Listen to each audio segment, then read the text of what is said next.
Donc aujourd'hui, notre pourquoi sera un hommage à notre championnat. Pourquoi la Ligue 1 est plus passionnante que prévu. Et oui, dans un contexte assez délicat pour le foot français, notre Ligue des Talents fait bonne figure, plus que ce à quoi on pouvait s'attendre en tout cas. Bon, après cette journée, par exemple, c'est serré en haut de tableau. Le suspense, bien sûr, c'est probablement le point le plus important pour que la Ligue 1 continue de nous faire vibrer. Et après cette journée, eh bien, un cinquième du championnat environ, eh bien, il est toujours là, le suspense. Le PSG n'a pas déjà fait le trou, c'est pas mal.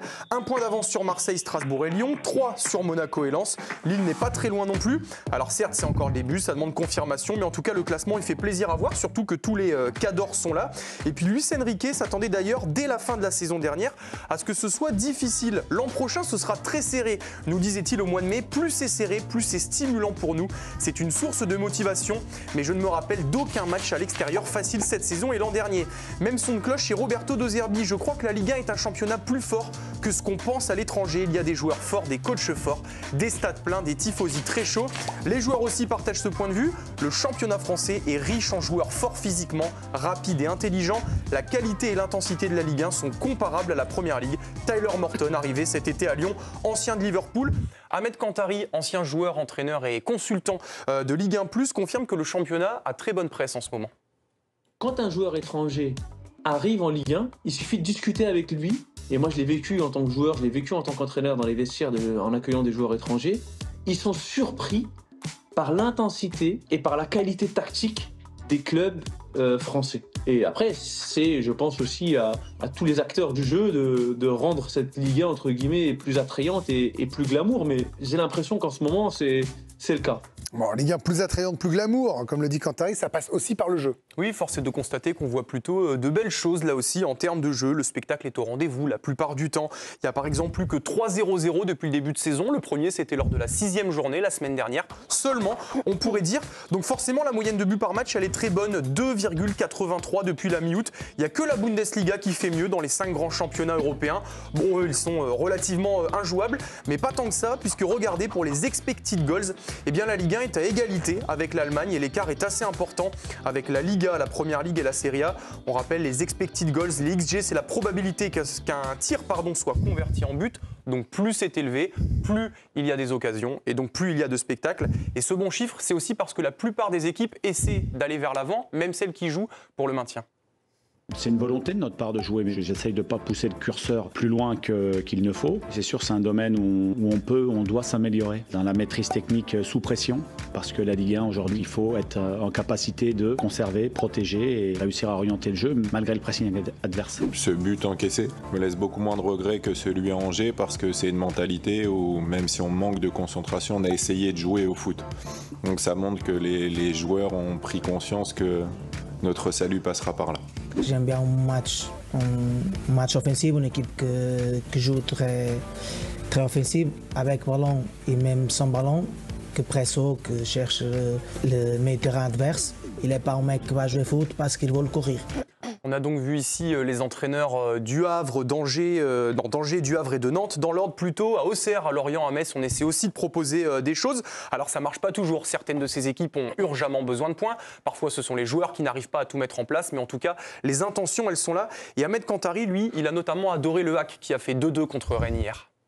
Ce week-end, j'ai commenté le match Le Havre-Rennes. Le deuxième but havrais, pour moi, si c'était le Barça qui avait fait une action comme ça, on aurait dit quel but du Barça ou quel but du PSG. On voit la possession, le redoublement de passes, le jeu combiné, une super belle volée du petit Rassoul Ndiaye. Même un club comme Le Havre, qui est prédestiné, on le sait, à bagarrer pour le maintien, et ben on voit qu'il y a des idées de jeu qui émergent et qui leur permettent de marquer des buts.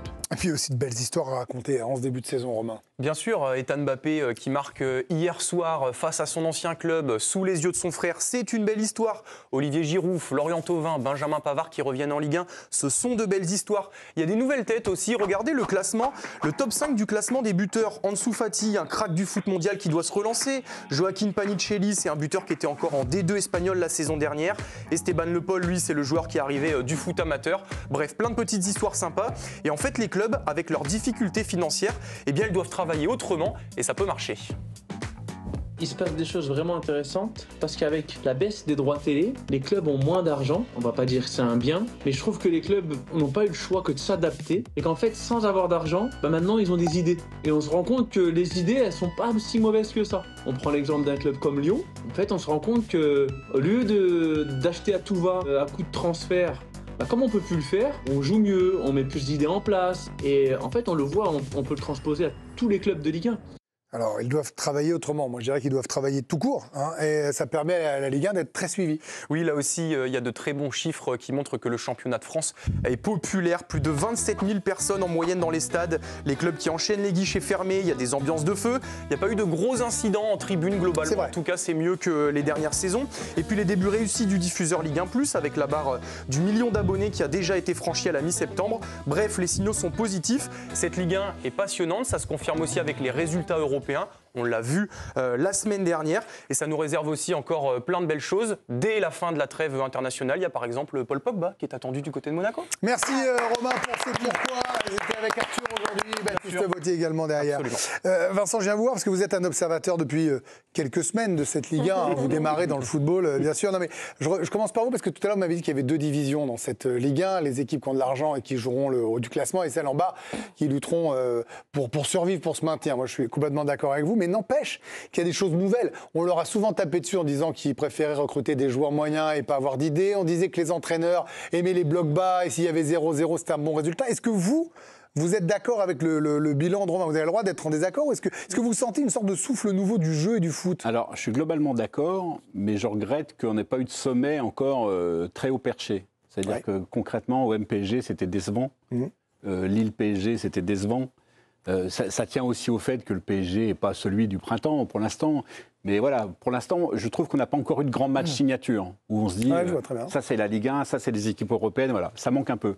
Après, effectivement, j'aime bien voir des clubs tenter de jouer, et malgré tout.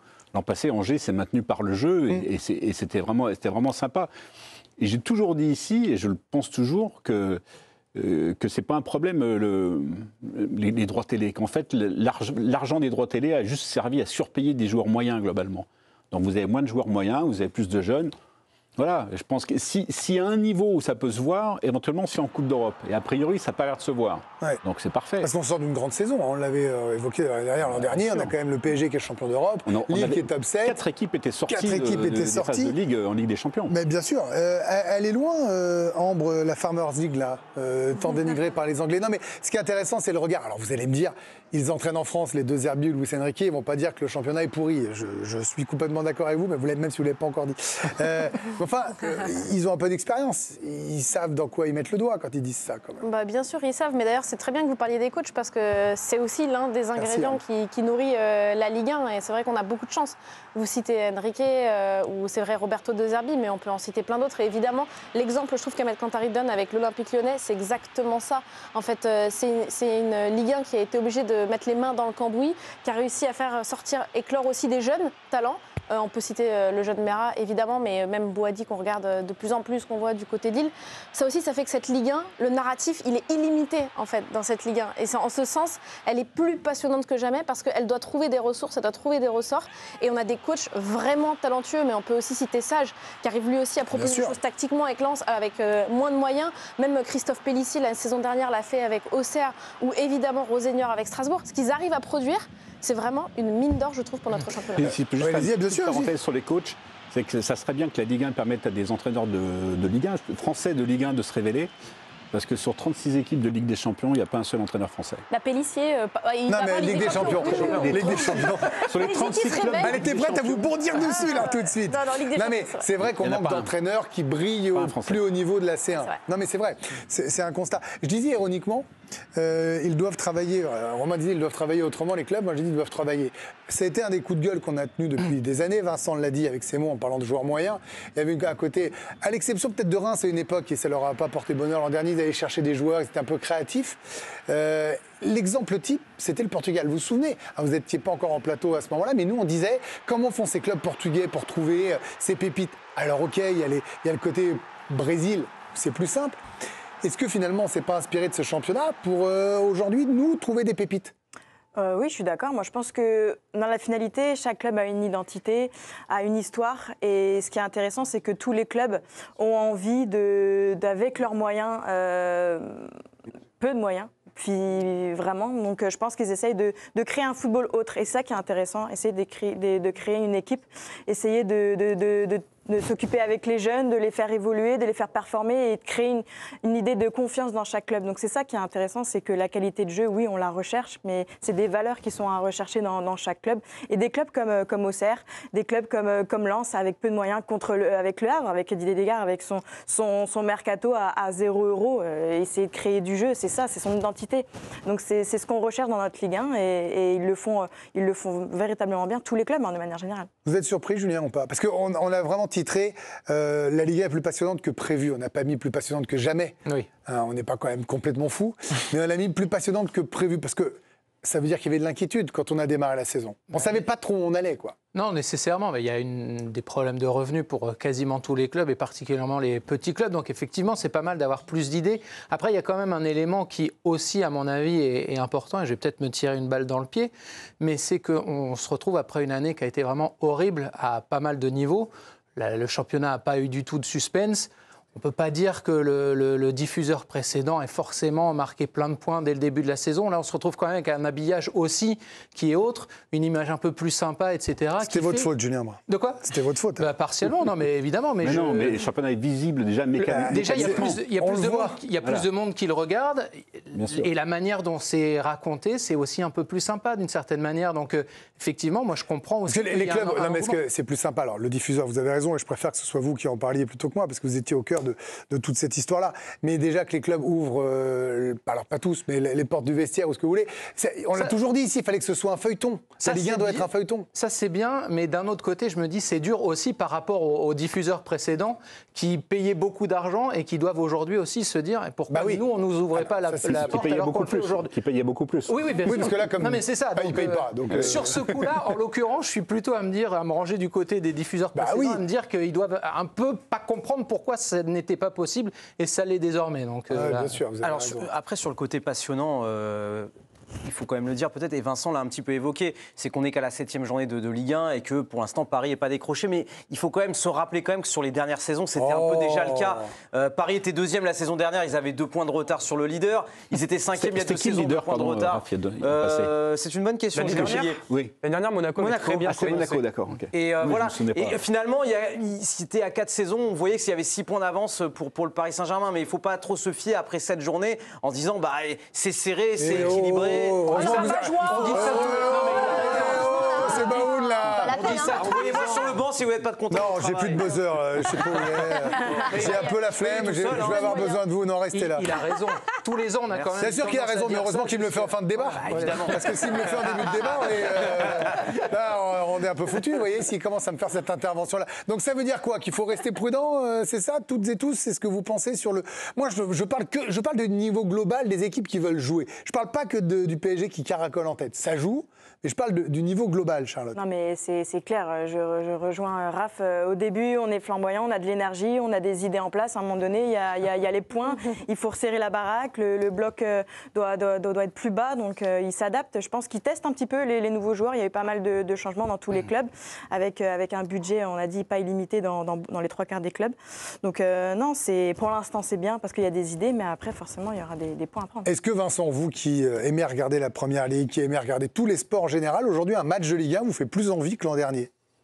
De toute façon, je les ai toujours regardés, que j'ai eu envie ou non. Oui, enfin, moi, je vous ai vu rentrer en plateau en train de dire « j'ai pas eu de peau, j'ai regardé ça ». J'ai bien compris, c'était pas la question. Non, alors, s'il y a un truc qui me fait plaisir, mais qui est vraiment important, c'est que quand je regarde un match de Ligue 1, je sais que je peux en parler avec quelqu'un après. Et la saison dernière, parfois, je regardais un match le dimanche et le lundi, je trouvais personne avec qui en parler parce que personne n'avait vu. Ce n'est qu'il commentait. Vous aviez le bord de terrain, le commentateur, il les voyait les matchs tous les deux. On se croisait dans le train déjà, donc on débriefait. Moi, ils m'envoyaient des photos du stade, tu le vois, je suis super. En plus, je vais débriefer sur vos photos. C'est devenu un sujet de conversation et du coup, ça crée une espèce d'expérience collective qui, du coup, est plus sympa. On peut suivre le feuilleton en sachant qu'on n'est pas tout seul. Oui, la Ligue 1 revient à la machine à café, Ambre. Et fait, c'est ça qui est plaisant, en fait. C'est quand on voit un beau but, c'est pas juste 20 secondes d'image lundi chez nous ou ailleurs où il y a du droit à l'info. Mais je suis d'accord qu'il y a tout qui y contribue. Vous savez, même la politique que Ligue 1 Plus a de mettre tout de suite les images sur les réseaux sociaux, par exemple. Là, c'est tout bête, mais ça y joue énormément. Ils le font en NFL, en NBA dans la seconde depuis des années. On aurait pu Après, c'était s'inspirer. pas forcément possible précédemment pour des histoires de droit aussi. Bien Même sûr. le diffuseur n'avait pas nécessairement toujours le droit de diffuser Bien sûr. les images sur Non, les mais parce qu'on leur accordait pas. Et ça rejoint tout à fait Parce ce qu'il y que avait tu as des dit. droits qui étaient vendus Voilà. aussi à d'autres sociétés. Ah, Mais ça rejoint ce que tu dis, où la visibilité et l'attractivité de la Ligue 1 passe aussi par le bouquet que Ligue 1 Plus a réussi à générer.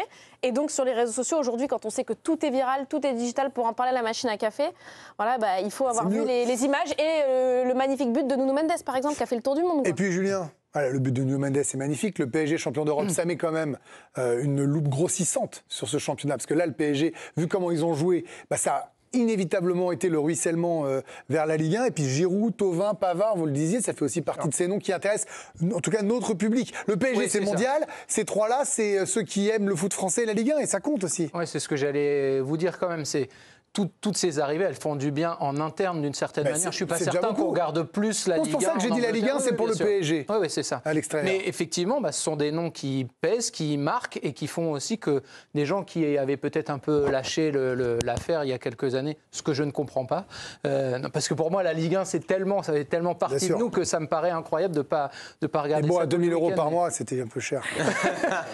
Et le ballon d'or aussi. Mais effectivement, ça, en tout cas, le fait d'avoir des champions du monde qui sont revenus et puis d'avoir un peu plus d'attractivité comme ça relance l'intérêt.